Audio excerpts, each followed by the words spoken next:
Everyone, welcome to my channel Suhani Mahajan this side.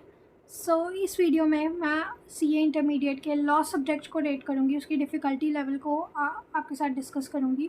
And ये 100% मेरे खुद के पर्सनल रिव्यूज़ पे बेस्ड हो सकता है, आपके रिव्यूज़ अलग हो सकते हैं, but for your like understanding अगर आप फाउंडेशन लेवल पे हो तो आप इस वीडियो को रेफ़र कर सकते हो। बाकी अगर आप सीए इंटरमीडिएट लेवल पे हो तो अपने रिव्यूज़ ज़रूर शेयर करना।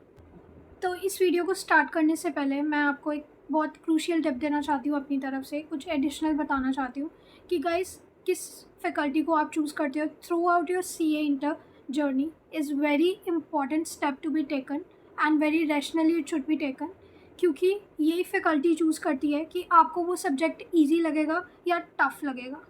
अगर आपको वो फैकल्टी अच्छा लगा, लाइक अगर आपको उसका वे ऑफ टीचिंग अच्छा लग रहा है तो आपको 100% सब्जेक्ट इजी लगेगा, सब्जेक्ट में अंडरस्टैंडिंग बिल्ट होगी। बट वही अगर आपको उस फैकल्टी का पढ़ाने का वे अच्छा नहीं लग रहा, आपको बहुत प्रॉब्लमेटिक लग रहा है, तो 100% आपको सब्जेक्ट भी प्रॉब्लमेटिक लगेगा एंड आपको ऑल ओवर सब्जेक्ट से भी नफ़रत हो जाएगी, डर लगने लगेगा। देखो, throughout our CA journey हमारा सबसे ज़्यादा डर जो है एक लॉ सब्जेक्ट को लेके होता है, क्योंकि फाउंडेशन लेवल पर ही बहुत ज़्यादा पासिंग परसेंटेज कम होती है हमारे लॉ सब्जेक्ट की, इसीलिए हमारा लॉ के प्रति थोड़ा सा डर बैठ जाता है दिमाग में। बट इस वीडियो में मैं अगर आपको बताऊं तो मेरे रिव्यूज़ थोड़े से पार्शियल रहने वाले हैं, 100% लाइक मेरे पर्सनल रिव्यूज़ होंगे।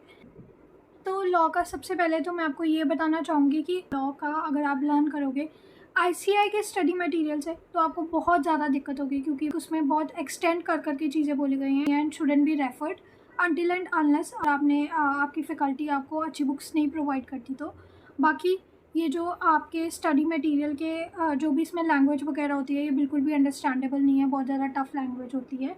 बाकी मोर ओवर टोटल 15 चैप्टर्स होते हैं, 10 आपके कंपनी लॉ के चैप्टर होते हैं, एक आपका एलएलपी एक्ट का चैप्टर है एंड जो बाकी बचे हुए 4 चैप्टर्स हैं वो आपके अदर लॉज के चैप्टर्स होते हैं।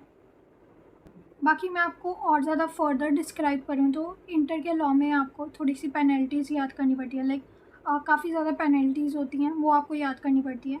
सेक्शन नंबर तो याद करने ही पड़ते हैं इंटर के लिए। बाकी जो मैं आपको बताऊँ तो आपको फर्दर जो है टाइमलाइंस वगैरह याद करनी पड़ती हैं एंड थ्योरेटिकल तो आपको पता ही है कि लॉ होता है तो आपको थ्योरी बहुत ज़्यादा याद करनी पड़ती है। अब अपनी तरफ से बताऊँ तो आपको मेमोराइज़ बहुत ज़्यादा करना पड़ता है, बहुत ज़्यादा मेमोराइज़ करना पड़ता है। जो हमारा फाउंडेशन का लॉ था उसमें जस्ट हम थोड़ा बहुत like it was more like business studies, या हमारा कोई भी लाइक जो हमें थोड़ा बहुत रटना पड़ता था सेंटेंसेस को ये वो। बट अगर मैं इंटर के लॉ की बात करूँ तो इसमें आपको कई चीज़ें मेमोराइज़ करनी पड़ेंगी, बहुत ज़्यादा मेमोराइज़ करना पड़ता है लाइक मटीरियल। जैसे कि मैंने आपको पहले बताया कि ये material like timelines, penalties, section numbers, ये सब आपको मेमोराइज़ करना पड़ेगा। तो वैसे तो ज़्यादा इतनी कोई बड़ी बात है नहीं, मेमोराइज़ हो जाता है, जितनी बार भी हम ज़्यादा से ज़्यादा रिवीजन करेंगे तो हमें खुद मेमोराइज़ हो जाएगा। सेकेंडली जो चीज़ ये है कि आपका लॉ का सिलेबस बहुत जल्दी कंप्लीट हो जाता है बाकी सब्जेक्ट्स के अकॉर्डिंग, तो आपको बहुत टाइम मिलता है मेमोराइज़ करने के लिए, बार बार रिवीजन के लिए। तो ये चीज़ एक बहुत अच्छी है कि आपका सिलेबस जल्दी कंप्लीट हो जाता है, सो आपको ज़्यादा टाइम मिलता है कि मतलब क्या मेन चीज़ें आपको मेमोराइज़ करनी पड़ती हैं, कितने चैप्टर्स होते हैं, कौन से लॉ में कवर होते हैं, ये सब मैंने आपको बता दिया है। बाकी make sure to choose a good faculty guys जो कि आपके लिए बहुत ज़्यादा सूटेबल हो, तभी आपके लॉ में मार्क्स बूस्ट हो सकते हैं, लॉ में आप अच्छा स्कोर कर सकते हो।